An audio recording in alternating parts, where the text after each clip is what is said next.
Hello, everyone. My name is Gus. Hi, I'm Woody, and I'm alive. Today, And I'm back. Today, we're going to talk about, the adventure we went through in Abaco. And this is going to be a long video, so let's just put it out there. It's going to be a long video.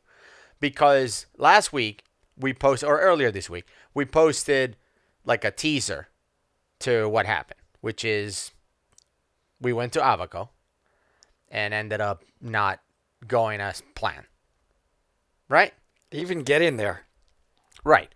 And originally, we didn't want to post a teaser out, but things were unfolding. And it seems like in order for us to get to the place where we want to get to, it will take maybe several weeks. So we see your comments. By the way, we appreciate the outpouring of support. Oh, man. Well wishes. Thank you so much, everybody. Amazing. And this is going to be a shocking story, and it's not anything that I keep saying this in my comments. It's nothing you could guess. No. What the real story that we're going to tell is nothing you can imagine. Yeah, let's talk about first. I don't think we'll get it done in one video. I actually don't. Let's talk about first, the process of getting to Abaco, because that was initially was a mess. So let's try to make it short. We were supposed to be there Saturday to Saturday, a whole week. So Saturday we try to fly out. We get on a plane. That's the video that you guys saw on the preview where you sat next to that girl. I think you had the wrong seat. I think it was my seat supposed to. Well, you had it. No, that was the second day. The first day. No, that was the first day. Oh, no, that's the first day. Yeah, you had a nice seat, right, with nobody sitting next to you, right. And I was a little jealous. And then they pull us out of the plane, right? Yeah. Long story short, we're sitting on the plane, we're ready to go, and they're like, "Sorry, they just told us you have to deboard. You have to get off the plane." Well, what's going to happen now? They said wait an hour. So we waited an hour. Then they said wait another hour. Then we wait another hour. Flight's canceled. They just canceled the flight for weather reasons. Yeah, I'm pretty bummed. Terrible. Yeah, because I'm going to miss her. Yeah, Brittany. What? Zoe. I already know everything about her, and we're very, very close at this point. I'm just saying, and I don't feel bad. I'm gonna miss her. Hopefully in an hour I'll be back next to her. Are you on the flight? So we go and rebook for the next day. And by the way, they then put us up in the hotel at the airport. That's true. With good food vouchers. No, actually they put us on the hotel the next day. The first day we all went home. Yes, I'm already forgetting. Right? Man, it's blurring together. So Saturday, yes. We go to the airport, get all the way to the plane, and then get off the plane and go home. Canceled. It's So then the next day, we book a flight, and they only have one business class seat. We both were supposed to be in it, but I said, all right, Woody, you can take it. So I'll sit on the back. So anyway, I sit on the back, no problem.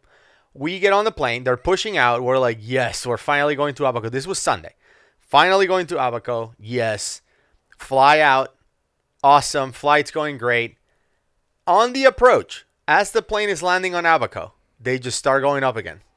Like, what just happened? And then all of a sudden they come on the speaker and say, sorry, ladies and gentlemen, we're going to Miami. What?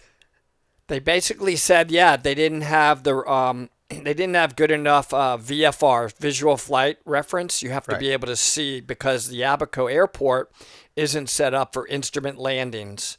Right. There was they didn't cloud have coverage. There was massive cloud coverage. We're on final approach, and think about that. Go to Miami. So we're like, okay, well, I'm looking at the caves. I'm like, we're about to go diving. So we go all the way to Miami, land in Miami, and the airport says, the pilot says, well, we don't even get off the plane. We're going to get fuel, and we're going to go again. And we're like, everybody's cheering on the plane. Like, yeah, let's go.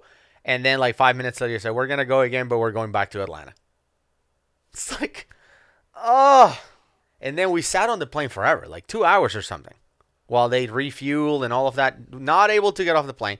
We fly back to Atlanta. And they gave us a voucher for that, by the way, Delta. I commend them. Yeah, but once we got back, they gave us a hotel night and food and stuff like that, because we had been on a plane for 8 hours that Sunday from Atlanta all the way back to Atlanta. Yeah, and the day before they gave us for missing it like a couple $100 each. Right. Delta stepped up. They're a really good airline. Yeah. So Monday comes. We finally fly out to Abaco and finally land. Right? And so we couldn't really go diving for real until Tuesday. By the way, the whole time our bags, we hadn't seen our bags in 3 days. We don't know. Our rebreathers are rebreathers. They could be bouncing airport. around somewhere, getting smashed in and out between planes or whatever. Who knows? Crazy. But anyway, so Tuesday we finally go diving. Right? Monday we get there, set up our gear. We go Tuesday, and that's why I said we haven't seen our bags in 3 days, because I want you to bring up what happened on that first dive. Yeah. So we had, my bag got smashed, completely smashed. There were pieces missing. Like my rebreather was leaking. It was a big problem. And we did a live stream. I'll add a link in case you want to see it, of us troubleshooting. It was like 3 hours. Like I don't know how long this live stream was, of us troubleshooting my rebreathers, replacing parts, trying to figure out a way to go diving. But the point is, because we've been to Abaco, we talked to Brian and said we don't want to do the same dives again, the first few dives that everyone does, which are beautiful, by the way. You get to go to all these crystal places, everything amazing. We want to do new stuff. And this was my third time in Abaco. It's your third time as well. And we were like, we've been hearing about this airplane hangar forever. It's like a massive room inside the cave. But in order to get there, there's this gnarly restriction. Really deep, well, relatively deep. It's 130 feet, 40 meters. Or 40 feet, something like that. Like 40 meters or so. And in order to get through it, you have to remove the tanks, or at least one tank. And nobody in a Sidewinder has ever made it through. It's that small. And we're like, well, why don't we become the first ones ever to do it? That was the plan.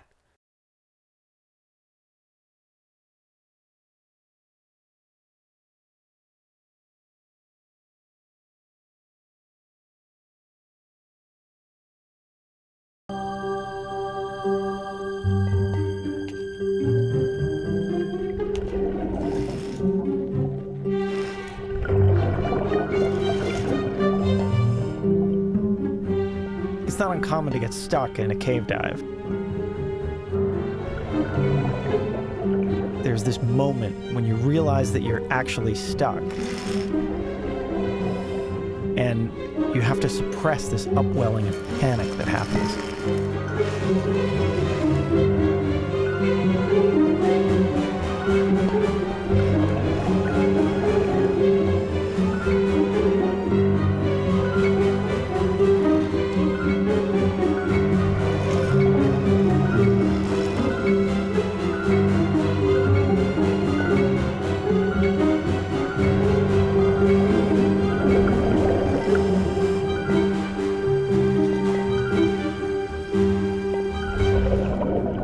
That was the dive. So we go all the way there. Maybe you can show them that picture of the dive computer. But anyway, we get there. We try to negotiate this restriction. I couldn't make it. I was first. Woody was like, okay, you try to go first, because if you can make it, I can make it. Which makes sense because he's smaller. So I try to go, no dice. Like, get stuck bad. Yeah, I was in back of him. The top of he has like I think it's your O2 feed. Yeah. It's a green hose going over the shoulder. It just was getting caught on the top of it was a rock. The rock. Like, imagine you're trying to go under here, and that rock would keep grabbing it. And then I imagine your left tank was also, I couldn't see that, but it was probably up against a rock as well. Yeah, everything was stuck. And later when you look at it, you realize if we would have moved way over to the right and down, I think we would have gotten through. We would have made it. Yeah. But anyway, but on the spot, like, I didn't see that hole. Like, as I'm trying to make it, I'm just following, stay on the left or whatever, and I couldn't make it. Now, the tough part was, on that first one, I got wedged really bad. Like, it's barely big enough for my head, to go through, and I'm wedged. But my right arm is in front of me with the tank, right? The tank is making it through. But my left arm is below. So, like, my shoulder is caught and everything, and I'm pinched between two pieces of rock. Nothing is moving. And I'm just struggling to breathe. I'm like, man, like, I'm so stuck here. Right? But I have access to my MAV. MAV is the thing that we use to add gas to the loop, to the rebreather. And I'm hitting the buttons and giving myself gas, and I'm breathing. I'm stuck, and I'm trying to wiggle, not moving. It's like stuck. So Brian, before we went in, I don't know if you remember this from the briefing, Brian said, if you guys are making it, it's easier to keep going through, even if it hurts, even if it's tough, because this thing is like a one-way sandpaper, where you're going forward and it's fine, but go backwards, it's worse. And I'm like, well, I'm not moving forward. I have to go back. So I come out back, and then you give it a shot. Now I'm like, all right, Woody, at least you go be the first person. By the way, I was borderline, like, I was depressed. Like, Oh, man. knowing, I wasn't knowing even that I thinking. failed, because I knew at that point that if you made it through, then probably I would have had to be like, you guys come out because I'm not going to make it. Like, it was that small. Yeah. Well, I took off my tank. I'm going through, and I feel like I'm going right through, man. This is awesome. And I'm like halfway Nailed there, it. and Brian on the video is like, woohoo, like you're there. And then all of a sudden, clink. I'm like, what the heck is stuck? Terrible. My left tank was stuck. It was just up against the wall, and I had room on the right. So I didn't make it through, and something else happened to me. Unlike you, where you could hit your MAV. Right. I'm like, my MAV is no longer connected. Yeah. Guess what? The only thing connected at that point is O2. Oxygen, yeah. At 135 feet underwater, you do not Not want to great. hit oxygen. But I'm chilled. Yeah. I'm literally stayed like, okay, this is no longer connected. I'm not really breathing. And I just back out. Yeah. Like, not easily, but back out. My tank's flopping all over. And then I reconnect it. That's the first thing I do. And then Brian's like, hey, connect his tank, right? Well, no. I gave it another shot because I'm like, Oh, right, I'm going yeah, to try yeah. again. So I'm like, I got to try again. But this time I'm going to commit. I'm going to go Superman style, like both arms through. Because I'm like, if I can make like kind of like my chest area through the restriction, I'll fight from the waist down. Mm-hmm. That was a bad mistake. All right. Because this is the scariest part of the whole dive. I go through both arms in through the restriction and I get stuck bad. And you know how, I don't know who taught you this, but to me it was Ed. Ed said, if you get stuck in a restriction, all you have to do is let all the air out. Breathe out, let your wing out, like just breathe everything out. You will get smaller and you will get through. So I do that. I breathe out, my loop, my wing was already empty. And when I go to breathe back in, of course, I don't have any air. But now both arms are in, and the MAV is stuck between my body and a rock. I cannot reach it to add air. So I go, and on the video, you can even see this. I go for my necklace regulator. My necklace regulator is getting pulled. So it's like behind my neck. So I'm like, I cannot even find my necklace. No air. I'm just there like, right? Then I go to reach for this regulator right here, and that one is pinched, the hose. So I'm trying to pull it, and it doesn't move. And I'm like, okay, well, like, how am I going to, like, I'm done. Like, I cannot breathe. And Brian is like, go this way, go that way. I'm like, Brian, like, I'm trying to breathe here. Like, just give me a second. So at some point, I just jolt harder, and the top button in my MAV gets exposed, which happens to be DIL, which is the air that I need. So I hit it, like, awkwardly, like, psst, and just add it and just flush. Like, I just need, I'm trying to breathe. I'm just flushing the loop, like inflating, getting stuck worse, blowing it out, trying to wiggle, inflating again, trying to wiggle. And finally I made it out of there. And I knew, I'm like, I'm not going to try again. I cannot make it. It's too small. And that's when I look at you and you were like trying to connect something else. And then Brian was like, come on, guys. That was the funniest. Brian, so I actually, I tried to go through a second time. I think it was the second time that I almost got through. That's when my MAV disconnected. Yeah. I had no air. I backed out. By the way, Brian was on a sidekick. He got right through. Mm-hmm. And he claims that the sidekick you can get through, but sidewinders you can't. Of course, I don't think he should judge us as the sidewinder isn't not the representatives. I'm pretty No. sure Ed and Mike and Patrick would already be showing their photos of the airplane error, but it's They will us. be first, We're not as good. So anyway, when I back out, but as I'm getting ready to back out, Brian's like, "Come on, guys!" I'm like, he's like, "Reconnect," because Gus's tank's flapping all over. He can't reconnect his tank. Yeah. And mine, as I'm backing out, is clinking, clink, clink, flying all over. So and I'm like, I can't do it. So finally, I'm we're like 40 meters underwater. Yeah. Finally, I'm like, all right. First thing I'm going to do is connect Gus's tank. That's just floundering like the wind. It's its own man. I'm struggling. So I grab it, click, reconnect his tank. Yeah. Then I'm like, hey, Now you connect mine too. You know what? I don't feel like fighting mine. No. And my hand is still cut all on the top of it. There's some photos of it you Yeah. can put up from me trying to connect it. Yeah, Show him yeah, those yeah, photos. yeah, yeah. My hand's totally cut. Connects mine. We're fine. Brian comes back out. No problem. And then it's the most amazing dive. And I'll Yeah. tell you why. A big portion of that dive, and I loved it, by the way, Yeah. was not just a little bit of cracked clay below us, but just like a field Yeah. It's of huge. this lake of cracked clay, which basically was at about 130 feet, 20 feet, 30 feet underwater, Yeah. showing that all of that was once exposed and to the Dry. sun, dry and cracked. So in the briefing, Brian was like, be really careful. No Don't touch handprints, no footprints. You got to really have good buoyancy and trim. Really everywhere in the crystal caves. And Yeah. we did. We were perfect. Yeah. No issues. That was all great. And I was really enjoying that part of the dive. Mm-hmm. Slow and easy and so forth. But we were racking up deco. Yeah. I looked at Brian would be like, show me your total time to surface. I did. I dive a 40-70, and I was diving it at 1.2.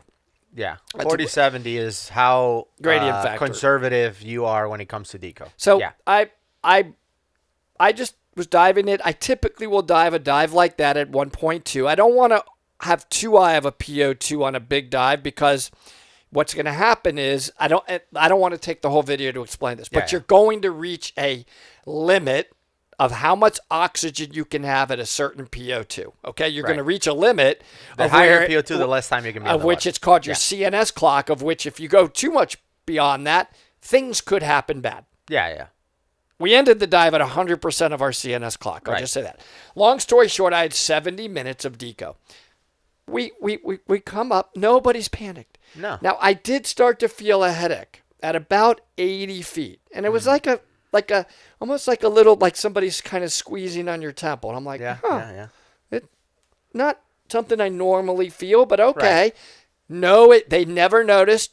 I mean, you can say, no problem. Was I not chilled? Did I do all my deco stops? Yeah, no, it was great. And I had longer deco than them.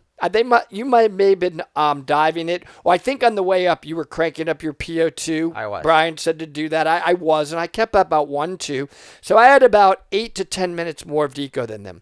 And I think my deco stops were like at 40, then 30, then 20 feet. I think. Yeah. Maybe 50 Same. feet. I think we little had same stops. It's just you had like 10 more minutes than me. So, yeah. 100%, this is very important. All deco stops were completed entirely, and I always add a minute. So Yeah. I wouldn't tell them I'm ready, right? When it would read 0, go up, I'd be like, they would usually see me go like 1 more minute because I like to add a little cushion, then I would go up. Yeah. Okay. And we use 2 computers, and we clear both computers. Another That's point another one, is yeah. my right computer, which is not connected to the loop, Yeah. was matching my left computer to the minute. Yeah. Because I had this right one set for 1.2. Right. Which means I was keeping my partial pressure at 1.2. That proves it. Yeah, but again, it also shows that it's not like a computer error. Like, No, maybe no, your no, no, computer no. gave you less deco than you needed. Zero other. No. Let's get rid of legit. every single comment about equipment failure, computer failures, not meeting the dive profile, not doing the stops. Get rid of all of that. Okay? Just get rid of it. It's not part of this conversation. It wasn't equipment failure, yeah. We finish everything. 20 foot is the last stop. That was a long one. I don't remember. Could have been 30 minutes. And I remember after that 20-minute deco, you were already cleared. You never left me. Yeah. I said, and I do this, I'm like, slow. Yeah. I remember feeling a little throbbing, and I said to Gus underwater from going from 20 up, slow, slow, slow. Yeah. And I just remember saying something, I just want to go super slow now. We just had a huge dive, and I am crawling slow. I mean, Yeah, we we're were going very both slow. like inching up and we were both inching up in trim and buoyant, neutral. Yeah. Nice and controlled up. We had to grab our O2s to Yeah. bring up as well. You had an O2, I had the stage bottle. Yes, Yeah. we had we always put 100% O2 at 20 feet. So Yeah. I grab it, I bring it up, and I come up, and when I get to the surface, I just wanted to. You can describe what you saw, but I want to describe what I felt. Yeah. I really want everybody to hear this. I felt a couple of things, two primary things. The first thing I felt, and it is so weird to me even right now, no matter how much I would breathe, I did not feel like I was getting enough air. So imagine that you're breathing and you feel, oh, good, I've got enough in me now, and you breathe out. Me, I'm like, I can't get enough air. So I get on my knees. I want you to imagine that I'm on my knees with my 2 side mount tanks on 280 cubic foot aluminum cylinders and my rebreather and my dry suit. And I remember falling towards the O2 that I had unclipped and threw in front of me. I fell towards it because I was too tired to reach. I literally fell and put that O2 in my mouth. And Brian's like, O2's your friend. But I was struggling to breathe, so I would like take it out of my mouth because I'm like, I'm not getting enough air. I'm not getting enough air. Brian's like, O2's your friend. Yeah. Put it in your mouth. I put it back in my mouth, but then I remember saying to them, I'm in a state of You're exhausted. Yeah. exhaustion, and I don't know why. Yeah. Right? Like I wouldn't forget. It wasn't exhaustion like the kind where that was a hard dive. We worked hard. Yeah. We didn't work hard, except for getting through the restriction, which, you know. Yeah, I mean, if you're exhausted after a dive, you're doing it wrong. Listen, not because of the dive. Right. We were just sitting there at 20 feet for 30 minutes. Like, Right. well, you can't be less chilled than the last part of the dive, right? You can be tired. Yeah. I could not move. Not from stiffness, from exhaustion. Yeah. And my head, that headache I felt coming on, was now at another level. So they were, something is wrong, and they completely take off all of my gear. I do remember that. I couldn't even move my arms. Like, Yeah. I couldn't move my arms. I don't know Well, who like, I did what. remember- Did you take it off? Did Brian take okay. it? So So now I- you tell I'll what tell you. happened. Yeah. What did I look like? So we come to the surface, and I come out first, right? And I take my 80 because I had a stage bottle, an 80, and I put it down. And then I see that you toss the O2 tank, like you were done, Done. right? And I'm like, okay, what was that about? And then I'm still like removing my side mount tanks and all this stuff. And you're like, I can't catch my breath. And I'm like, dude, like we just finished the dive. Like, because sometimes you joke around, like I'm old, I'm out of shape or whatever. Like it's a joke. So I thought you were joking because we had such a chill dive. I know. Right? I thought you were joking. It's like, what do you mean? And I knew you were serious when you said, help me take my fins off. And I'm like, Yeah. what? Like those words have never come out of your mouth. I'm like, what? What are you talking about? And it's like, I cannot move. I'm exhausted. And I'm like, oh, man, this is bad. So I took your fins off. You Okay. crawled to the O2, like Yeah. bypassed by me. Crawled to the O2, and I'm like, oh, man, this is bad. So I just get up. I was done taking my tanks off. I climbed to the top because Brian is already packing the van. Like, he's done. He came out first. Okay. And I'm like, Brian, something's wrong with Woody. And he's like, what? And I'm like, dude, he says he can't catch his breath. Like, I don't understand. And Brian rushes to you. And I drop like my rebreather. I take everything off, on the bench area or whatever, the tables. And then I go back down. And when I go back down, you were coming out of the water with your rebreather on, but no tanks or whatever. Brian was carrying the tanks. And you had the O2 on like a baby tank, breathing it on the way up. And then you sat on the chair and you were like gone. Like you were like, Okay. I can't move. I remember that. Guys, and I just came to you and you grabbed my suit like by the chest. Like you grabbed me. I remember that. I remember just grabbing Gus like Yeah. don't leave me. You I was grabbed me falling. by the chest, and you're like, I think I'm gonna faint, or you said something like I'm about to pass out or something like that, and I just looked at Brian, and I'm like, oh man, this is bad. So then I'm like, okay, let me help you out of your gear. So we started taking stuff up while you're hanging on to me. I'm like, And that's where I'm fuzzy. That part Yeah. I don't remember. I'm totally. taking stuff up, and you have like this like 1,000-mile stare, like Okay. you're looking in the distance, like breathing O2, but like gone, right? Okay. And I'm just taking all this stuff, and with Brian, we remove the rebreather, and then Brian is like, "Woody, do you need to pee?" That was the second. That time. was the kiss of death right there. Yeah.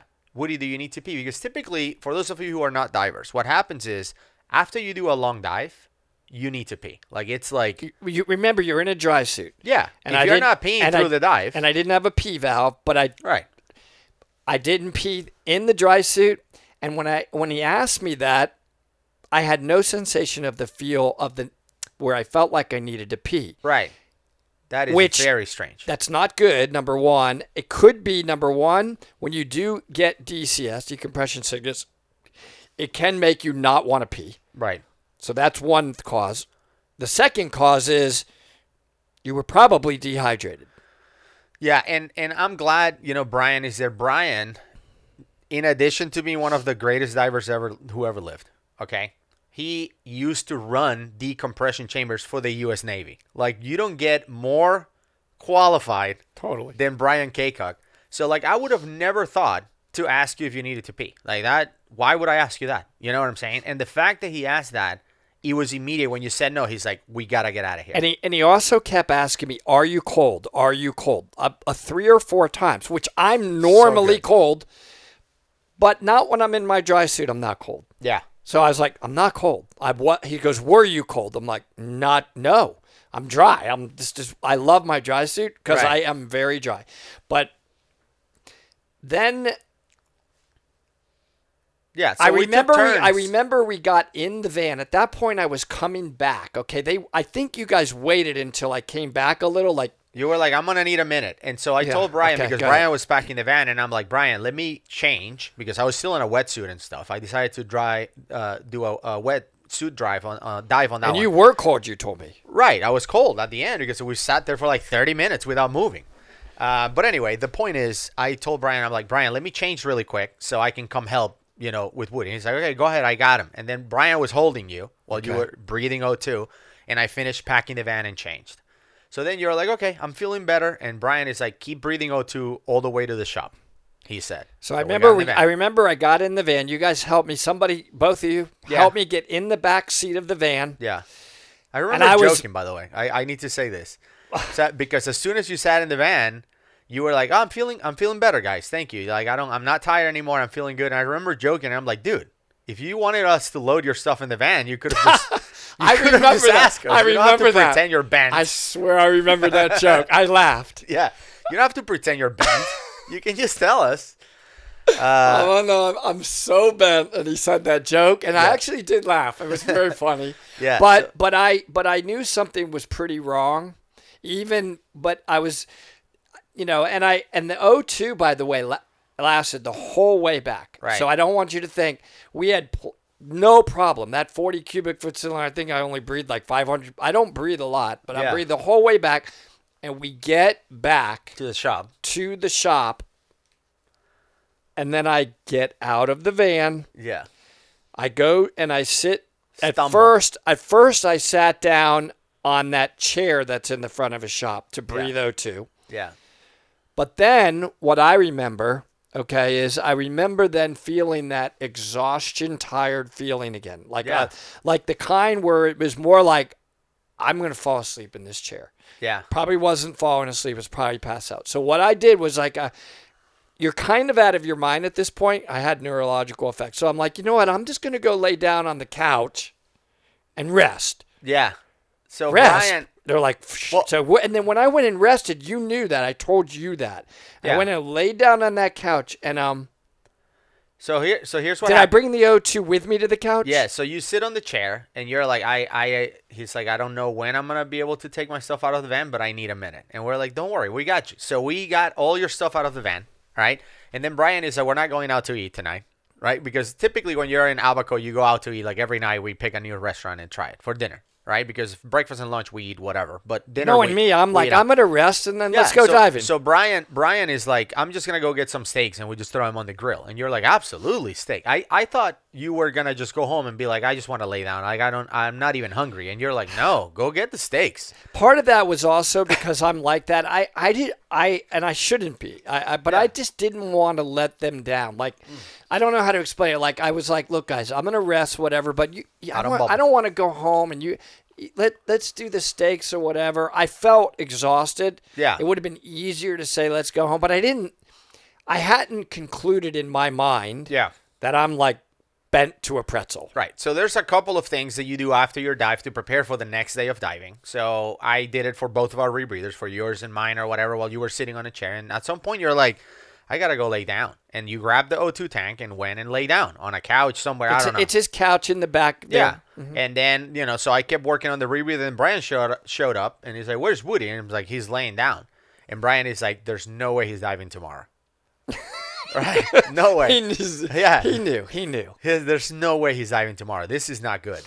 Yeah. But you were talking or whatever. You weren't as talkative, but you were not unconscious. All right, yeah. You were just talking. And I want to add one more point because it ties into what you're saying there. Because I want everybody to know this. It comes in waves. That's why there would be moments where I'm like, okay, guys, I'm talking to you, right? I'm good. But then you feel the next wave coming. And I'm like sweating, and I'm going to fall down in exhaustion again. It's a wave. It's like, nope, I'm good. Oh, no. This whatever wave you want to call the DCS bubbles are coming again. And when that hits, I don't want anybody to ever have to feel what I felt. Because you basically go into a state of incapacitation. Yeah. No, it's terrible.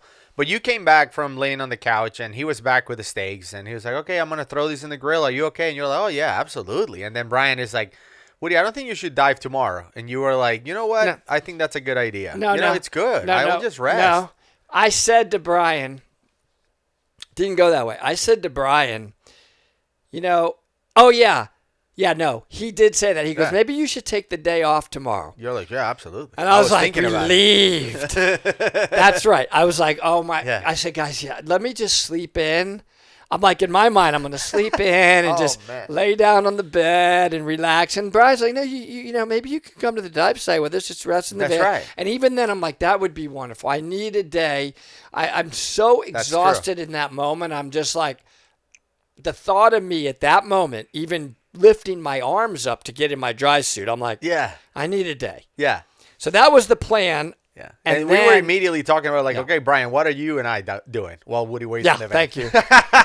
They're going to go do the most spectacular crystal formation. Anyway, it was like 7 p.m., I think, at that point. But then the dinner. steaks are done. Yeah. I remember walking to the dinner table. I want to be specific, but I was really tired. Yeah. Really, really. I keep saying the word tired. I don't know how to explain it any other way. I sit down at the dinner table, and I remember cutting into the steak, and the first thing I said is, this is like the most tender, delicious steak, Brian. Yeah. You really can cook some steak. As a matter of fact, they were good. Brian, I want that steak because I'll be, I'm coming back, and oh my God, they were good. But here's what's really weird. After 2 or 3 bites of the steak, I start feeling not only exhausted, but super nauseous. Not to the point of throwing up, but to the point where my hunger shuts down immediately. Yeah. Like I can't even eat one more bite of steak. So then you're not really in this state of good mind, right? So I don't even talk to them really. I'm more like I'm gonna get up, and I don't know if I said I'm gonna get up or I just got up, and I was gonna walk from. This couldn't be more than, by the way, like 10 yards. I'm gonna walk from the dinner table to the chair where I have my O2. I'm gonna just walk. Okay, it's like 3 meters away. It's just right there. Now this is where you've got to describe what happened, but let me take it to the point where what I remember. I remember getting up, exhausted and nauseous, walking 10 steps. And then what I remember is I said to myself, I'm going down. I'm not going to make it to the chair. That's like another 8 feet away. Yeah. I'm going to bend over and hold my knees and breathe. This is what I remember. Wow. I remember consciously just hold your knees, bend over and breathe and wait because I can't move. That's not what happened at all. And then after that, I don't remember what happened. Yeah, that's not what happened. So tell me. Okay, so what happens is, out of the blue, you decide to get up from the table. We were just talking about whatever, and you get up from the table, and Otis is like laying right at the entryway to where the table is. So you like you're moving side to side like drunk, like you're Really? like whoa, side to side, and I'm just looking at you, and I'm like, dude, that's not good. And then you go over Otis, like hanging onto like the door frame, like go over like stumbling, right? And then there's like another door frame, right? And then you like stumble to that one, like literally putting your arm around against it. And then, like, looking at the chair is, like, right there, like 2 meters away. Like you said, like 6 feet away. They're, like, right there. And you're looking at it. And I'm like, dude, are you okay? And you're like, yeah, no, I just need O2 or something like that. Because the O2 was sitting right next to the chair. And then I watch you, like, 3, 2, 1, go. Like, you go for it, right, to the chair. And I hear you bump just sitting on the chair. So like, you made it to the chair. Okay. So you sit on the chair. And me and Brian, it's like, okay, he made it to the chair. And then I turn to Brian and start talking about something else or whatever. And we don't hear the regulator going. Like you can hear a regulator, breathing. So we are quiet. I don't hear the regulator. And I tell Brian, I'm like, is he breathing from it? And Brian is like, I don't know. Woody, are you okay? He yells out. You don't respond. I'm like, Woody, are you okay? No response.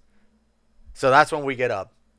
And we find you sitting at the chair. Okay. So this I'm gonna try to do it. It's hard to do it for the camera, right? But this is my best, thing. So you're sitting at the chair. You have the regulator in your hand. Your hand is like this. And you're like staring to the floor like this. Not moving. Eyes open. Not moving. Like this. Clenched regulator. Oh, it's hard to hear this. Wow. Looking up. And I'm like, hey, man. And I start tapping you on the shoulder. Hey, can you hear me? Woody, can you hear me?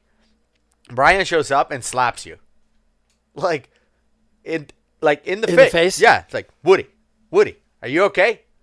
And I'm like, oh, man. I don't remember any of that. Yeah, he's not moving. Like you were frozen, clinching to the regulator. Wow. So I grab your dead corpse hand, rip the regulator out of it, and start putting oxygen on your face. Like basically free flowing the regulator, kind of holding it down. Smart, and thank you. And Brian, good move. Brian was like, we got to take him to the hospital. So he starts like unpacking the back of the van. But what I remember though is I remember opening my eyes or coming back. Well, let me tell you what happened. And then I remember seeing you standing there spraying O2 at me. Right. And I honestly thought, what are you doing? And I'm fine. Yeah.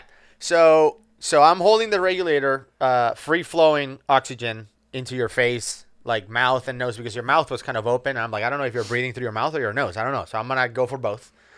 And that was for like 30 seconds. You were not moving. You were still hand like this, staring in the distance, oxygen being free flowed in your face.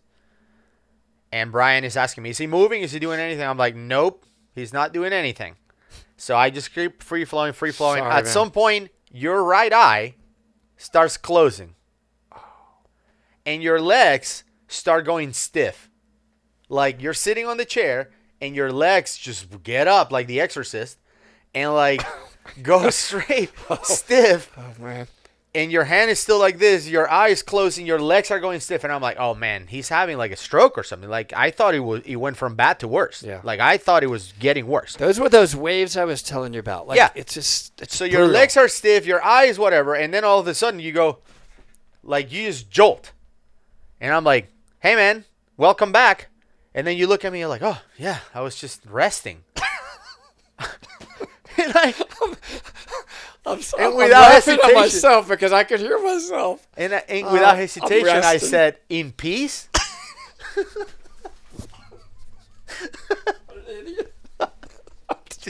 Terrible. I'm only laughing at me. Terrible. You were great. You were great. I'm just laughing at just myself. Resting. Like, I'm in rested. peace?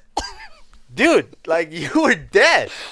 Like you, I'm laughing because it's freaking scary. Yeah. So I'm like, just breathe this regulator. So I put it in your mouth, and you start breathing again from the regulator, and then Brian and I pick you up from each arm, and like throw you in the back seat. Yeah.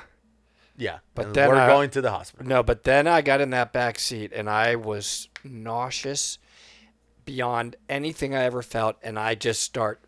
Yeah, throwing up. And I remember they had those grocery store bags where Brian shops. Yeah. At grocery store. He's like, throw up into that bag. Throw up into that bag. I grab it, and I do. And I'm like, Yeah. barfing. Whatever little bit I had in me, because I hadn't eaten a thing since we got to 8 o'clock in the morning. It's 8 o'clock at night now, whatever. Yeah. And I barf. But then I felt better from the standpoint of nausea was gone.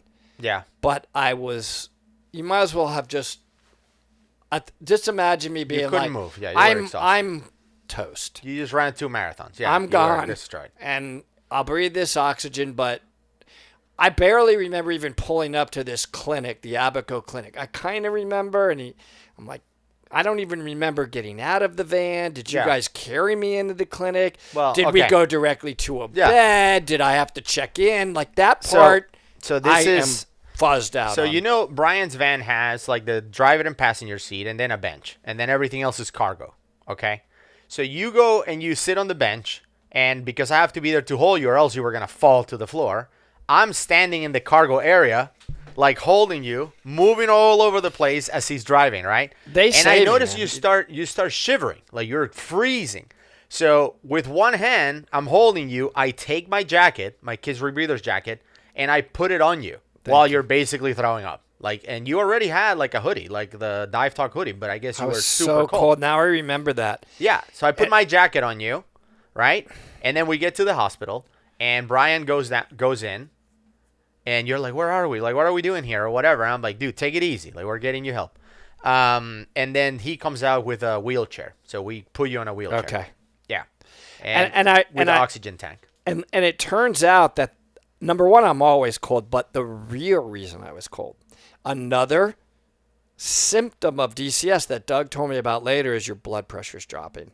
And it has something to do, Doug, you could talk about it more with that you don't have volume of fluid in you anymore because your blood is spewing out fluid into your organs and your blood pressure's just dropping. And I'm like, I'm getting colder and colder. Yeah. I mean, it's the Abaco. What was the temperature outside that evening? I mean, it was a little cool, but it wasn't not like two jackets type of cool. Yeah. But for me, I felt like I was in Alaska. Yeah. So it was cold. So you went in, and they take you, back to the area, and they put you in a gurney or whatever, one of those beds, and they start hooking up stuff on you. Like, it was bad, right? And then I go back there, and it's me and Brian, and they're like, only one of you can stay. So really quickly, we were like, well, who should stay? And I said, I'm going to call Dan and Amy, your wife, and Doug, and I'm going to basically call to see who can help us, Very good. So, Brian, you stay with Woody. Here's his wallet, because I grabbed your wallet on the way out too. Okay. Here's his wallet. I'm going to go and start making phone calls. Like, that's what I'm going to do. At that point, it was just logistics for me. So, Brian can fill in more, but I do remember being on that gurney. And then I remember Brian kept saying he needs hydration. Like, he would stand up and walk over to him. He needs IV. He needs hydration. I'm breathing O2 that whole time. Yeah. And by the way, at that point, by that point, they had put me on a non-rebreather mask. So it's their oxygen now at that clinic. They had that. But he needs hydration. Now, I remember the technician, the nurse, coming over, finally. It was like I want to say almost an hour before I got this hydration. She goes for my left arm. Now, look, I'm extremely dehydrated. So my veins, later I find out, are probably very hard. And I'm a veiny person. But she says, wow, you have really good veins. Even she said that. And I remember her like jabbing the IV into me. And IVs don't hurt that much. Yeah. I was like, brutal, hurts. And blood is like this. Your jacket must have been a bloody mess. That's all I could say. And I'm like, no. And I'm like fading. And the bed is soaking wet from sweat, Brian told me. Wow. Pouring. You're freezing and you're sweating. Pouring like, off every... How is this okay? Brian's like, I've never seen sweat like this. Look at the bed. That tissue paper they put when you lay on one of those? It's dissolved. Soaked. It might as well be laying in a puddle of water. Yeah. And then they pull it out. The doctor, Dr. Turner, I remember him coming in. No, get that out. And he puts it in my other arm, my right arm, gets it in properly. The IV starts correct. She's patching up the hole in my arm from bleeding. I'm not kidding you, man. Blood everywhere. Yeah. Brian thinks I was just going out of it from bleeding out or just fainting from that whole episode itself. Yeah. And then finally the IV goes in me and I'm on O2 and the hydration and the oxygen is making me feel way better. Mm-hmm. Brian is literally not leaving. And then at some point I remember, because it was like 2 or 3 hours, we'll get into this part of the story because this is bad. Yeah. This is the shocking part coming up. And I'm like, Brian, just go, man. Go home, go to bed. He's like, dude, dumb. Right in my mind, I'm like, I'm good now. I'm fine now. You keep saying this. I'm good. I'm going to lay here a little while. Yeah. Like, what are you going to do? What are you going to lay here a little while and then what? You're neurologic. Don't listen to the person on DCS. Don't listen to that guy. Whatever that guy says, I've dealt with it before for somebody that had severe DCS. Right. They were saying the same thing to me. Like, I'm good. I'm ready to go home. I don't need to. Yeah. Just ignore them. Shut up. Yeah. Okay. So Brian's like, yeah.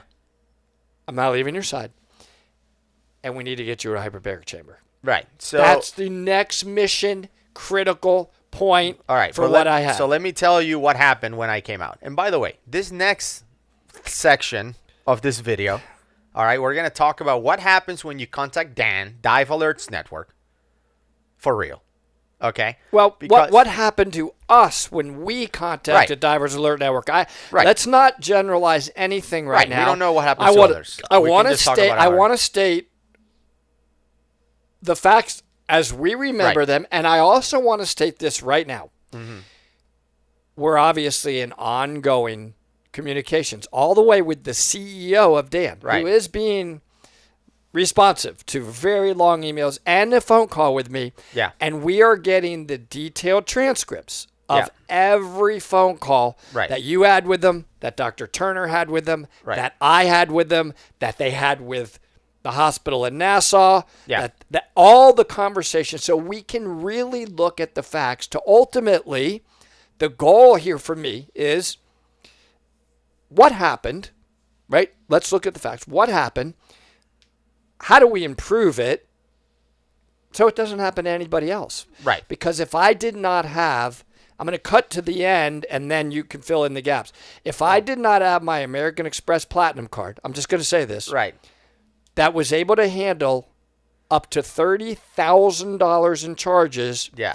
As all I'm going to say is I personally do not think I would be here right now to be talking to you about this story. So now with that, go. Yeah, so as I step out of the room to leave you with Brian, the first person I text is Doug. So I text Doug, and I'm like, here's what happened. Just summarize. Here's what happened. Doug responds and says, this is neurological DCS type 2. He needs to go in a chamber immediately, which is what Brian said too. It's the same. They're both in agreement based on the facts.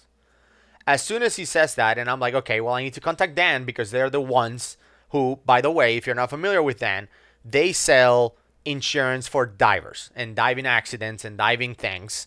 And it's Divers Alert Network. They pride themselves on if you ever have an issue, dive-related issue, we will fix it. We will get you right. We will get you, airlifted with a helicopter. We'll figure it out and we'll help you.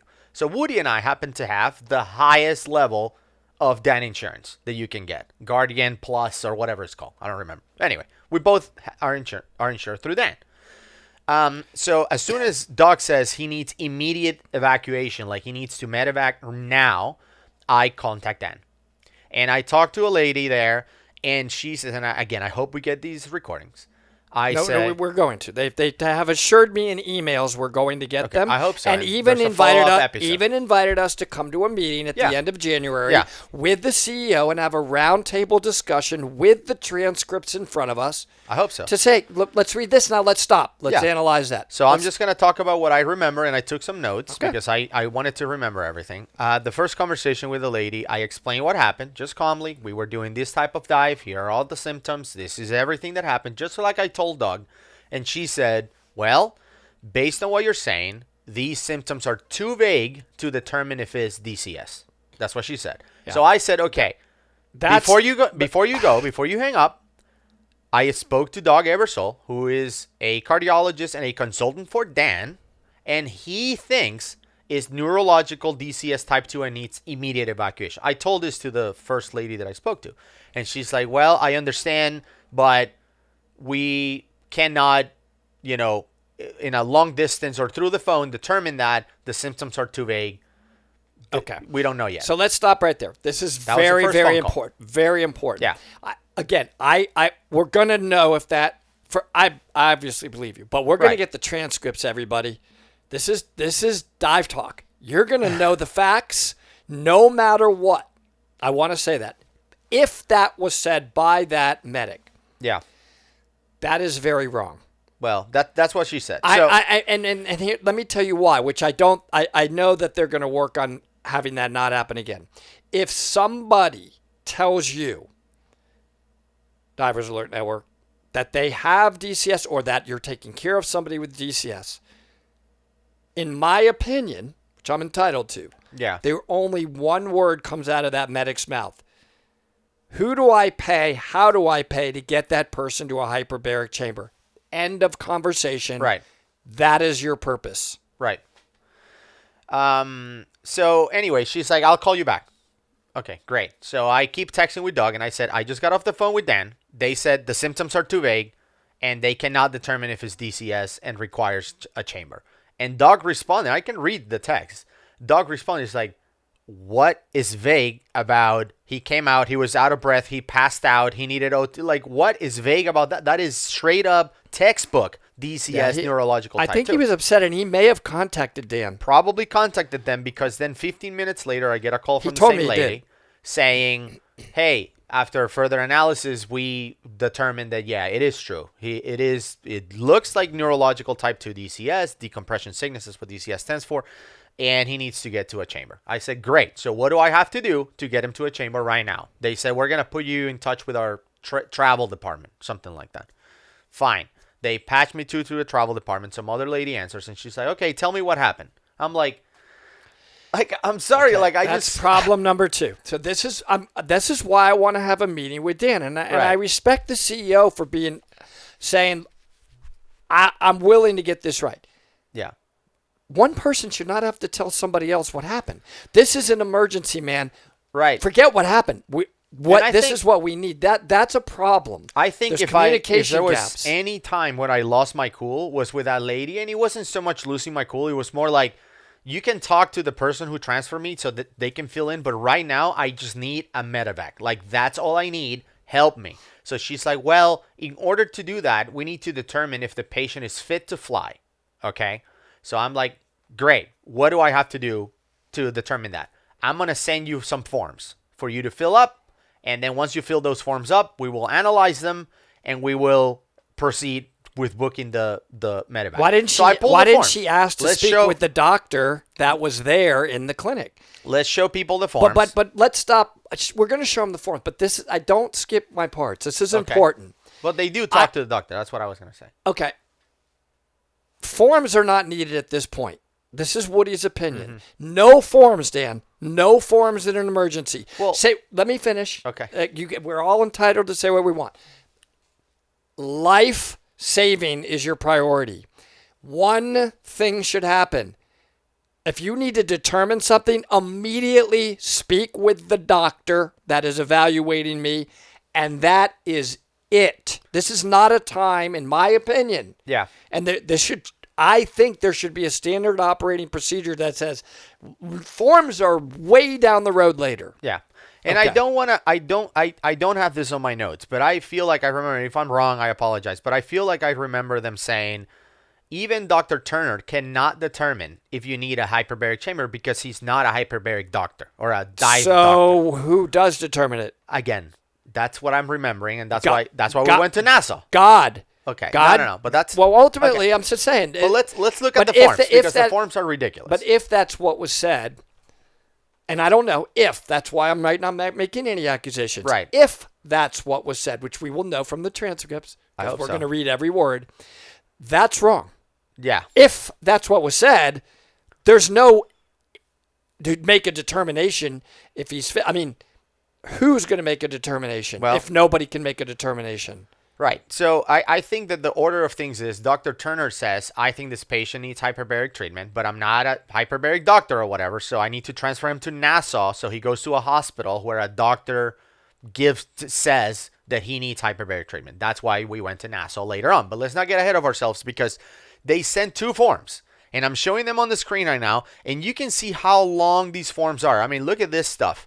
Like, you have to go through all of these stuff, like your member name, street, city, social security number, insure member's employer. Now, you can look at this and be like, well, Gus, but none of these things are mandatory. You don't have to fill this stuff And what up. time? What, like 9 or 10 at night or something like that? Yeah, this was like 8:30, 9 p.m. Actually, I have the time where the email was sent, so we can look. Yeah, 9:35 p.m. Okay, that's what. Okay. Right. So I've already been sitting there for quite a while in that clinic. So you've been sitting there, and we are like stressing that you need to be evacuated immediately. So they send these forms, and I'm like, I don't know this information. So they are like, well, is he like conscious? Can he fill them up? I will send them via DocuSign so he can do it on the phone. So I start thinking about, like, number one, what if he was unconscious? Like, are you telling me that he cannot be evacuated if he doesn't fill these forms, which he's not even conscious to fill? Number one. Number two, what if you are at a place where you don't have digital connection, phone service? Like, how do you... You know what I'm saying? And they're saying you need to fill these forms in order to be evacuated. Yeah. You need to. Yeah. Now, look at this. Look, we can go through the forms and the questions that are on it. We're going to do that. We're going to do that with the CO of Dan. But listen, let me explain something. Fit to fly. I got this giant form. The questions that are on there, most people of healthy state. Are you listening? Yeah. Even if you're healthy, most people don't have this information. Right. So, and secondly, I want to say this, everybody. Dan should have this information on the other form, not the Fit to Fly. On the other form, why is this not already mostly filled out? Yeah, look at this stuff. Like, if you need oxygen, we require 48 to 72 hours in advance of departure. We don't have 48 I'm dead. You know what I'm saying? That's the problem. So but anyway, can you go back to the other form? I want this is what I want to print out. I got this late at night, in and out of consciousness, 8:33 p.m. on DocuSign. Yeah. Go down and look. Go down a little bit more. Go. Stop. Yeah. The questions are like my employer name, my employer's insurance, my spouse's employer, my spouse's employer's insurance. And my question to Dan is, for this form, why? Right. My life is fading. Why would you ask for this now rather than if you have a credit card, Dan? These are all questions.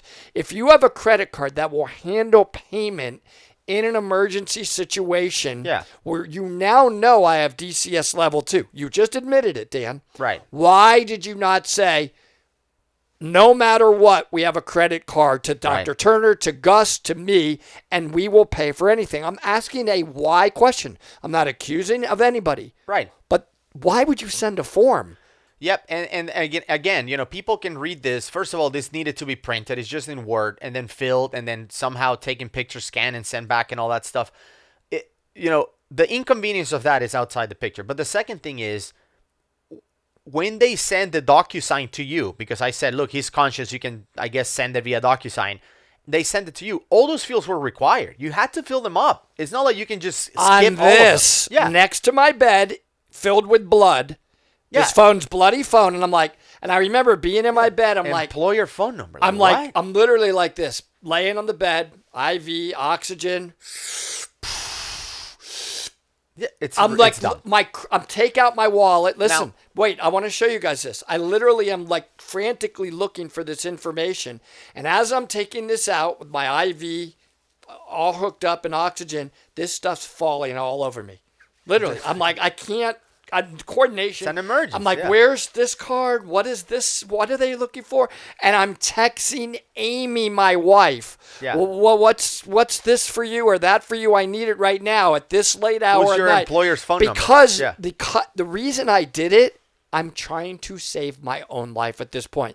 Because I was told by you, if I don't fill this out, they're not going to help me. That's what you That's what they told me. told me. Yeah. So I'm like, I got to figure out, Woody, you got to get enough presence of mind to save my own life, because if I don't fill this out, according to Gus, they're not going to help me. They said, and I don't want to, and I don't want to die. I know I'm in trouble, so I got to figure out a way to, Woody, just get through the form. Right. I don't know if I filled it out right. Right now to this day, I would love to see it. I don't know. The point is, you got through it. Okay, you filled this form, send it back via DocuSign. Brutal. They call me back, and they're like, okay, where are you located? They start asking questions about, like, finally sending somebody.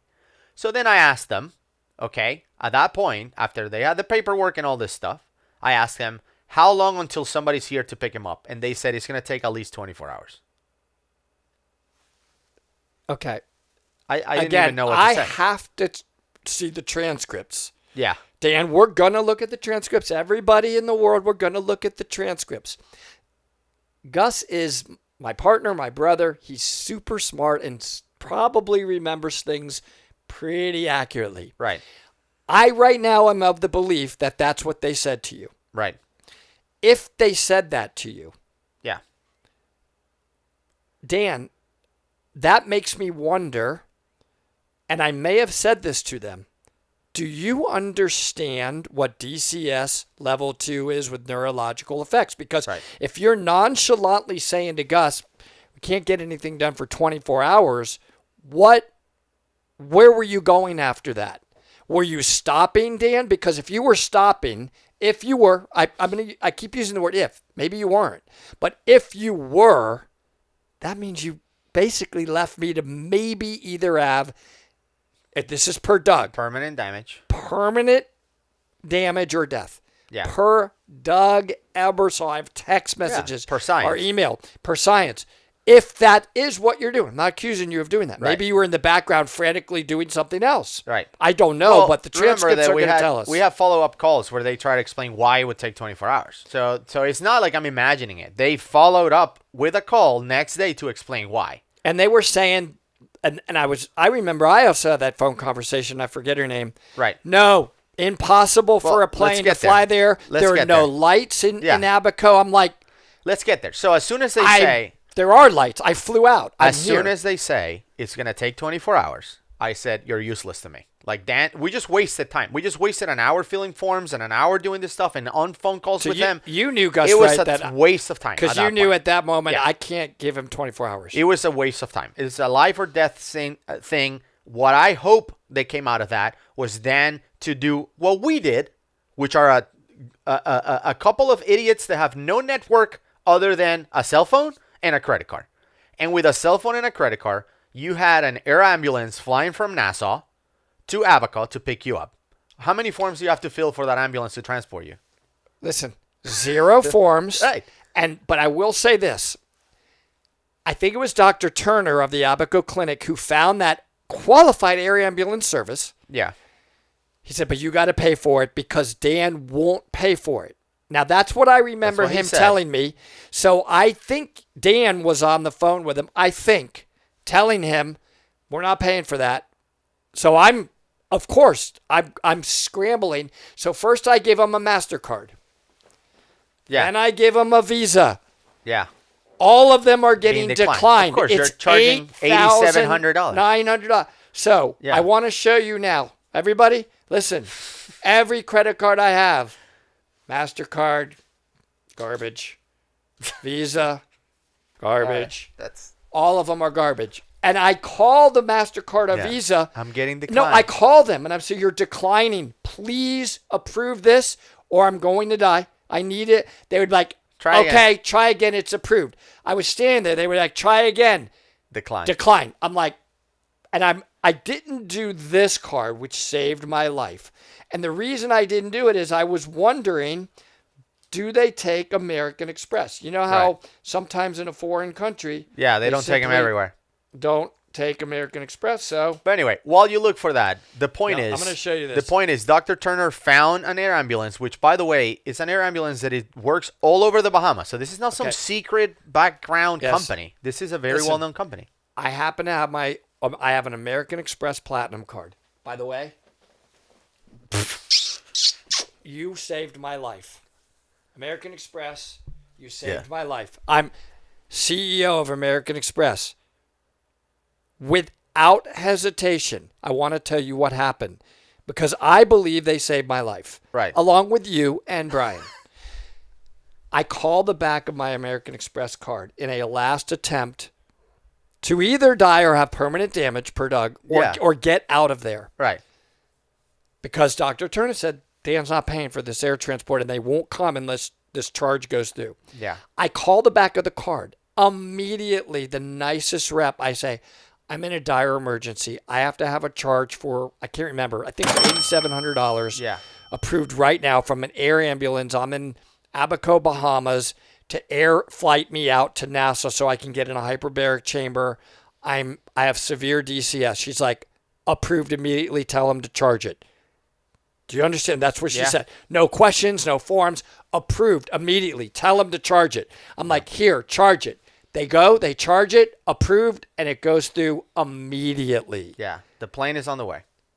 And so to say that no plane can land in Abaco, there are no lights in Abaco, the runway can't be used at night, factually. Yeah, well, that's not true. Obviously, I mean, I'm out. And it might be that you cannot, they will not turn on the lights for like just whatever flights. Like, oh, you just want to fly in for pleasure into Abaco, then fly during the day, right? They don't have personnel at night, whatever. But if it's an emergency, they will turn lights on and they will have it, so you can land. But Dr. Turner, who I believe found this air ambulance company, and by the way, I sent that air ambulance company to Dan, and by the way, to Dan's credit, how did they not know? They have reimbursed me 100% for that air ambulance expense.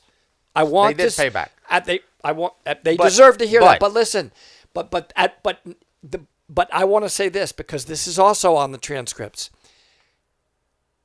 It took me a while to get that payback from them, but they rushed it. But they made me. They kept trying to get me to send them information to say that it was a qualified air ambulance company. Finally, I get all the information because I only sent them the invoice, like the credit card receipt at first. Yeah. I'm like, here it is. I paid for it. Well, we don't know what that is. I find it on the website. She's like, well, how do I know it's them? I'm like, it matches the address on the receipt. She's like, okay. They get it. They finally say fine, and they approve that. This was like a few days later, and they reimbursed me for that. 100% reimbursed me for that.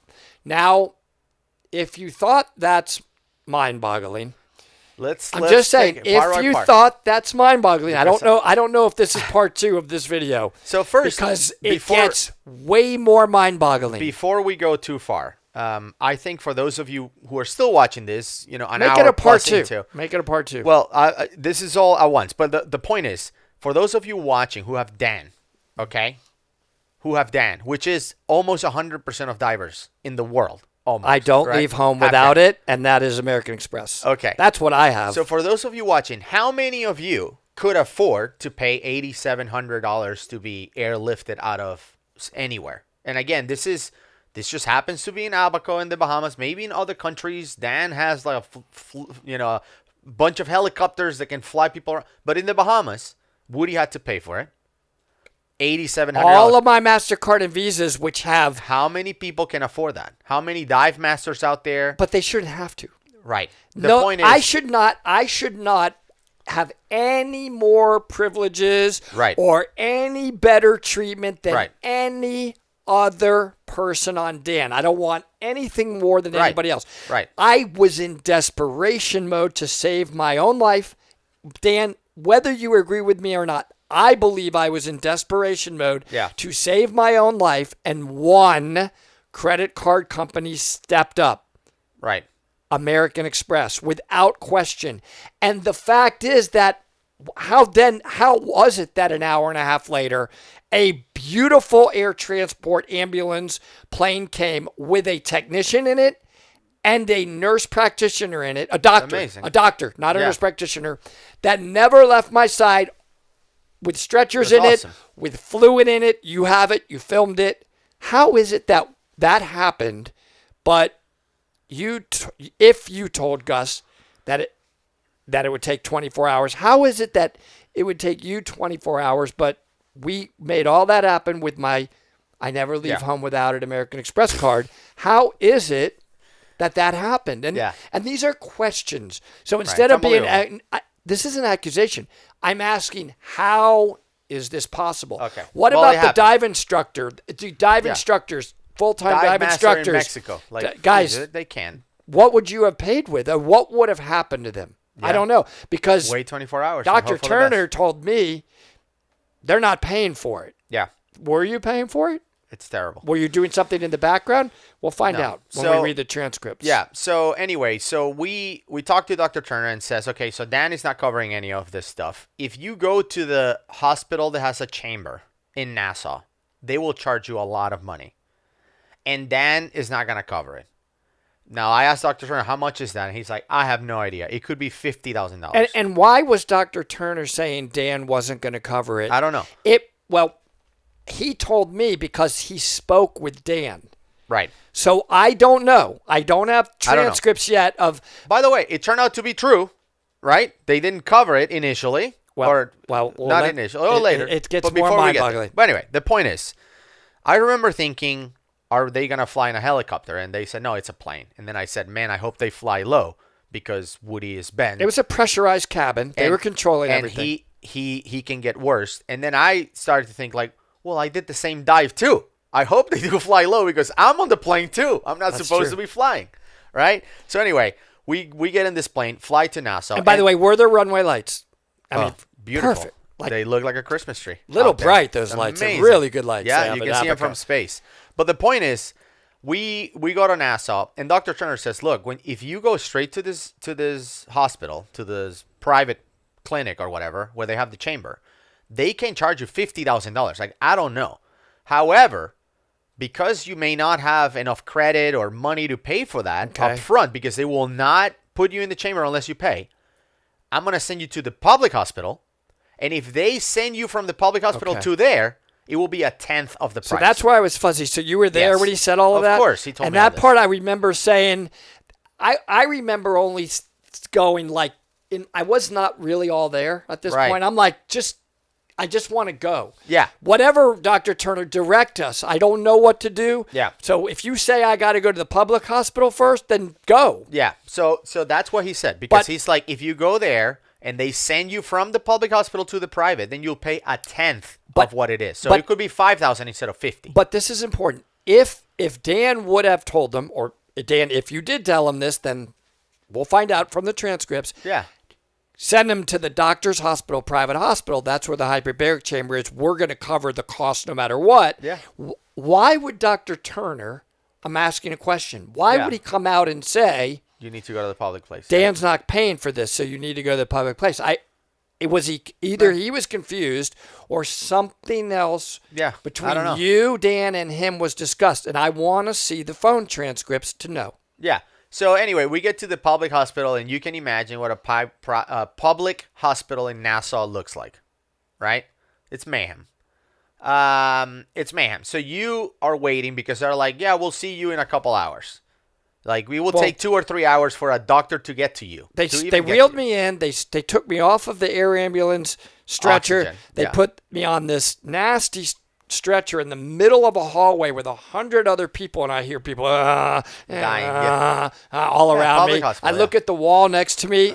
I'm pretty sure there was a lot of feces on it. And then my oxygen is taken away. And I remember them saying, you can't have oxygen. And I said, I'm going to die if you take it away. Well, we're taking it away.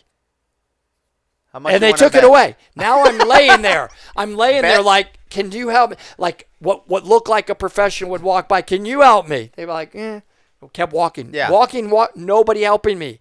I'm laying there. Yeah. So I finally get somebody's attention. Well, I say to you. And I said, hey, he needs to go to a decompression chamber. And they say, then why is he here? We don't have one here. And I explained, Dr. Turner said, blah, blah, blah. And they're like, well, it's going to take 2 or 3 hours for a doctor to see them. And even then, they may say we want to observe him for 24 hours or whatever before we determine if we can transfer it to the chamber. So then when he tells me that, I'm like, Gus. Forget it. I'm not. You call Dan. I'm calling Dan. Yeah. Dan, get me to the doctor's hospital. The rep's like, all right, I'm trying. I will call you back within 5 minutes. Oh, man. Listen, I'm going to try to get an ambulance over. So Dan for sure knew I'm going to doctor's hospital. Yeah. That part, I don't need. By the way, yeah, doctor's hospital is the place where they have private the chamber, hospital. the private hospital with the chamber. So yes. I'm like, okay, 5 minutes. No call back, although it may have gone to my voicemail because I think I had my away phone on out of fairness to Dan. But I called them back because I'm like, 5 minutes.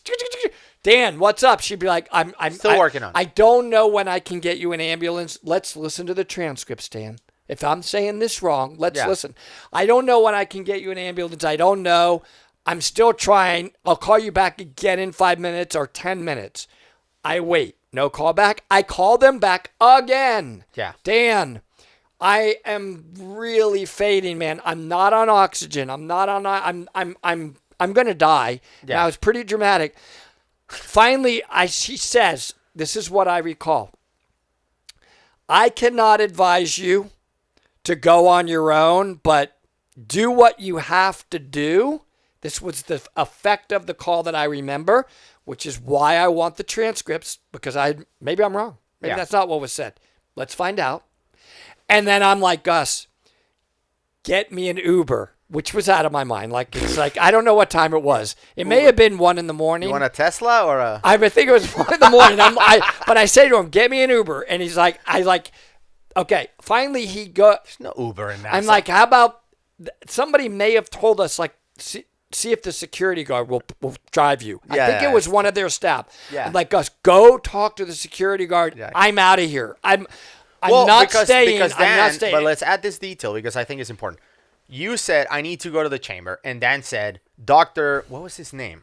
I forgot. Dr. Cool I got to look. Whatever. The doctor at Dr. Nor, whatever. The doctor over there at is the doctor's waiting hospital. For you. Is waiting for you. Your chamber costs have been approved. Yes. Go. They're Yes. waiting for you. It's approved. Yes. Go. And I was like, finally, Dan did something right. Finally. Like, out of this whole mess, they are doing something right. So I don't know how to get there. Can you send an ambulance? And they're like, it will take like an hour for us to find an ambulance. I don't know, 45 minutes. So if you can get there, it's like 2 miles away. Find a way to do it. And they said that. Did they say that? They said that to me. To you, yeah. Yeah, they're like, approved, go Find a there. way. Approved, go Approved. there.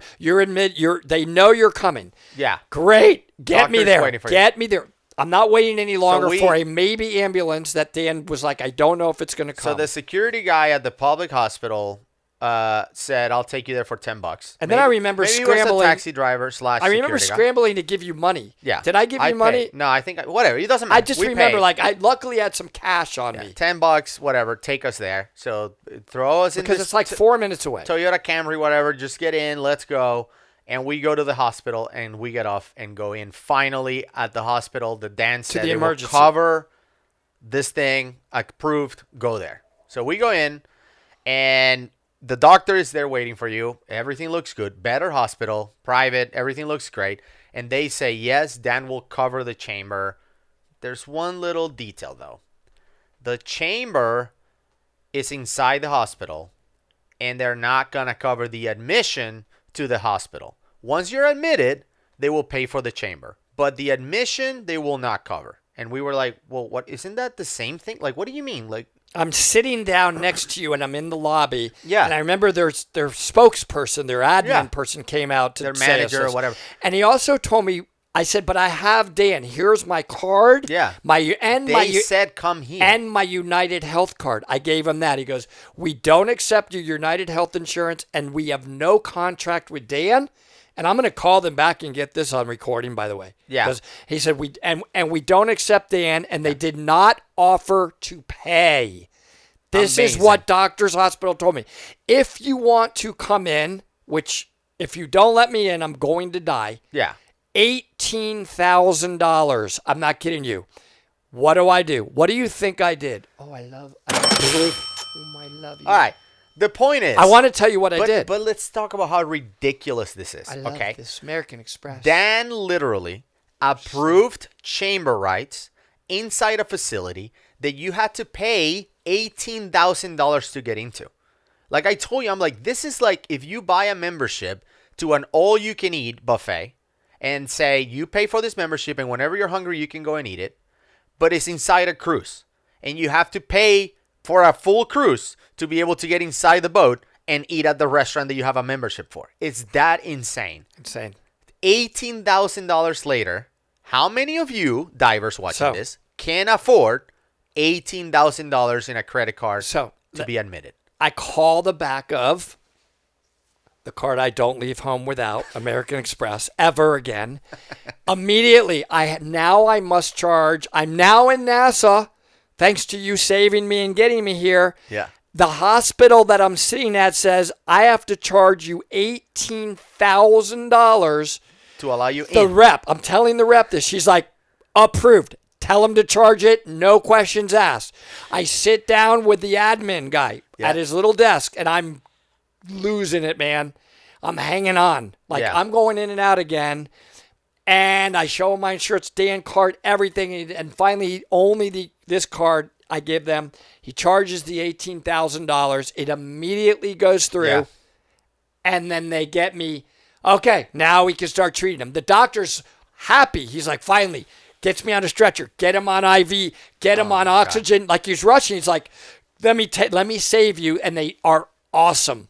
By the way, they were awesome treatment. Yeah. And he's like, I've already lined up the hyperbaric team. I'm calling them. That's a 20-minute ambulance ride away. Our hyperbaric chamber facility is 20 minutes away. The ambulance is on their way. Amazing. What, after $18,000, Dan couldn't. Everything is happening now for me. Unbelievable. Perfectly. Sure enough, after they rehydrate me, reoxygenate me, I'm in an ambulance. Boom, right? I'm in the ambulance, flying all over, like flying to the hyperbaric chamber. I get there, professional staff that understands. I'm now communicating the right lingo. Yeah. They're like, we know everything, DCS level 2. This is the treatment. We're gonna bring you down to 60 feet. You're gonna have these air breaks in between. I have the chart, which I've given to you. Yeah. You can show them the chart. Yeah. So anyway, you went in the chamber. I go in a single chamber. They say, take off all your clothes. There's nurses there, whatever. They go, don't worry, we've seen it all before. I'm not kidding you. I'm standing there, taking off all my clothes, putting on their gown. I don't even care. I'm just like, whatever. Do you want me naked? Upside down? Fix me. My ears are ringing. Yeah. By the way, bad. My ears are ringing. The second I get under pressure, and by the way, when you're going under pressure in a chamber, it gets hot quick, and it's not like clearing going underwater diving. You have to clear every second. It's like, yeah. The second I get under pressure, I'm like, my ear ringing's gone. Immediately you feel fine. Yeah, it's amazing. Like, not kind of wait for the chamber to kick in. I'm under pressure, and I'm like, oh, I felt like calling Gus and Brian. What time are we diving? Yeah. Right? Because you're repressurized. Do you understand? My question is this, Gus. And it's a question. Everybody out there, when you read the transcripts, because we're going to show you the transcripts, because now I know everybody, you're going to want to see the transcripts. Dan wants to see the transcripts. I hope so. The CEO, they've reimbursed me, by the way, for the doctor's charge as well. Dan has reimbursed me for this as well now. What if I did not have this card? What do you think in your mind? Yeah. Based on your conversations with Dan, I've been waiting to ask you this. Based on your conversations, based on what Dr. Turner said, based on what Doctors Hospital said, what do you think would have happened? Yeah, I mean, I think they would eventually have lined things up and pay for it, but eventually, not with urgency. And maybe for them, 24 hours is urgent. I mean, we were looking at the form. It says it takes 48 to 72 hours to set up oxygen and on transport and stuff like that. Like, maybe that's urgent for them. 24 hours is a record. But for someone that had as severe as you, where you're passing out, can't remember anything, throwing up, like, there's got to be a better way. And the CEO, both on the phone and in an email, said, Woody, yeah, I would have done the same thing. Yeah. Basically, he said to me, the CEO of Dan, I would have done the same thing. And he basically said, I have his email. We're going to read it all. We're going to get really factual. Yeah. And I have his email, but he basically said, we've now changed our standard operating procedure to investigate immediately if there's a better local transportation option. They should have even a if we contract don't with them. have a contract with that. We will then go further and say, is there a local transportation option that we don't know about? And we will then take our credit card and we will pay for it. So I'm happy because I don't want anybody else to ever go through this again thinking that you're covered under Dan when maybe it's not that you weren't covered, but was it really protecting you? But they're taking steps now. And they even invited Gus and I and Doug Ebersol to come to their headquarters in a roundtable session. Meet with and the CEO, yeah. let's look at the transcripts. Let's look at what happened and make it better. And that's my singular goal. And I will tell you that they let me fly back. We'll wrap the video up. They kept me 24 hours in the hospital after the chamber ride. You were in Nassau, Treated yeah? me amazing. I have pictures with my nurses. I became really good friends with them all. Yeah. And you could show all of those. And the food was excellent, by the way. I'm craving that hospital food. Delicious. Delicious. And the next day they let me go. I'm feeling good, but not perfect. Yeah. Right? I would tell Gus I was still had some ear ringing. I didn't have a lot of energy. And they told both of us, you have to wait 36 hours before you can fly back to the States. So we fly back actually to Abaco. We get our gear, 36 hours. We waited. We get our gear. We pack up and then turn around and fly back out to the States. But then I'm starting to feel bad again. Yeah. And the next day, I'm getting really severe ear ringing and bad headaches. I call up who I love, Hyox, here in Atlanta.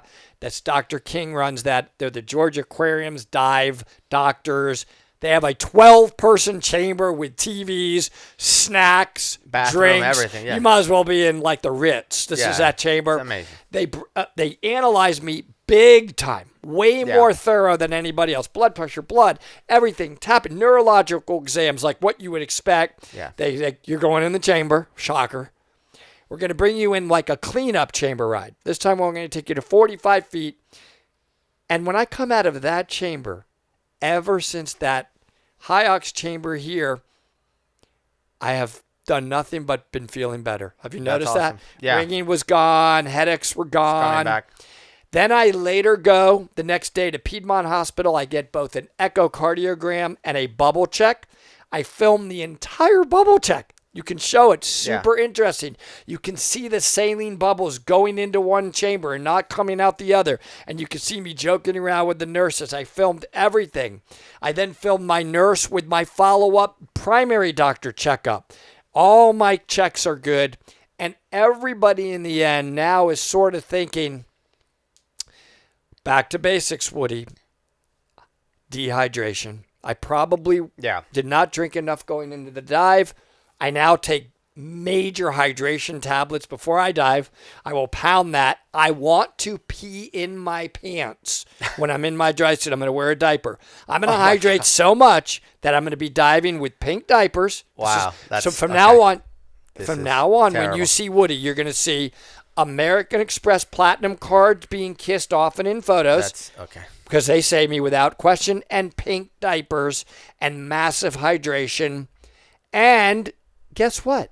Dan's going to improve because of this. I hope so. We are going to have meetings with them. They are now open to that. The CEO is now not taking a defensive posture. He's taking a posture of, I haven't had time to read all these transcripts. I am going to do that. And we're open-minded to fix this. Yeah. And I hope, and that's what I care about. Yeah. And I hope that, good things come out of it, because we think that our experience can help divers in the future. So hopefully they will benefit from whatever changes come out of it. And I think that one of the things that we did that we were mindful of, and again, this will be on the transcripts, I hope they release all the recordings, is that at no point Woody and I was like, do you know who we are? Never. Or do you know, never for preferential treatment or of any kind. It was just straight to the point. We were diving. This is our names. Move on. I don't think Dan knew who we were until late, because I think when I was in Nassau, like the second day or whatever, it's when I got a call from somebody at Dan who was high up. It wasn't the CEO, but she was telling me like why they couldn't fly for 24 hours. She was really like explaining to me all these things. And that's when I knew that, okay, somebody now knows that this is dive talk. Because until it then, may have been Doug, we were but, just two guys. But you know? I don't want regular to. dives. Number one, I don't think. Honest to God, all of you, I really happen to just have a forum on a YouTube channel. Right. I am not anything more than you are, or anybody else that has Dan. Of course. Everybody has the right that pays their premium to have their life preserved as the That's what you pay. number one singular priority if you are in a dive accident emergency, and everything else has to be secondary to that. And if that, I believe in karma. I do. And I'm kind of more spiritual that way, Gus. You know I am, and I think this happened to me because I did have the ability to save my own life, and that it would bring out better change for everybody in diving. And now that's what's going to happen. So I was lucky. I was really lucky. Right. And I had you, and I had Brian, and I had Doug, and I had the financial ability to get myself to where I'm sitting at right now to be able to now make a process that's better for the world. Nobody ever should have to go through this. You shouldn't even have to have a credit card. You certainly shouldn't have to fill out crazy forms. Right. If you have level 2 DCS, the only thing that should happen to you is care to save your life. And I know that's what's going to happen. Not that I hope. I now know from the tone of the CEO of Dan that he wants that to happen. Yeah. What I do know is that you said you can't wait to go diving again, which is great to hear. The bad news I'm is on that 30-day suspension. you said that you're gonna now go slower, which is I don't know how you're gonna do that. You got to go slow now. That- You go really, really fast. Unbelievable. Can we go really, really, just really slow? Thanks, Dan, for that. But yeah, there will be No, I can't. That's There will be- Thanks, Dan. there will be more follow-ups. Because we were going fast always, weren't we? Was I usually diving fast? I don't even know how to respond to that. But there will be follow-ups to this, hopefully with the CEO of Dan, who we're talking to, and The transcripts? Yeah, let's see what, this is not debatable. Like, oh, Dan said this, we said that. Let's listen to the recording. Let's show the transcript. If they don't send the actual, they're going to have written You transcripts. have our permission to release it. But by the way, you have my permission to release all my medical records, all my for privacy on this issue. Gone. No privacy. Whatever you want. And hey, thank you, American Express. I don't have any. I'm not getting anything from them. Whatever, American Express. But there is one thing I want. Yeah. Can I please? So Gus will carry this now as well. Have a pink Dive Talk American Express card. Dude, that we will never leave home without a If year. we get sponsored by American Express I just want because you of to have this, I'm going to thank Rolex on the next one. You're going to have I'm going to thank I don't so ask many for companies. sponsor, but when you take out it's going to be hard for you. You're going to be like, hey, Gus, this is a Dive Talk charge, and you're going to look at that card, bright pink in your wallet. That's okay. And you take that out. I'm going to Yeah. look, We'll see. Please give me a pink American Express card to the world. The dive world will subscribe for this pink American Express card that I will never leave home without. Okay.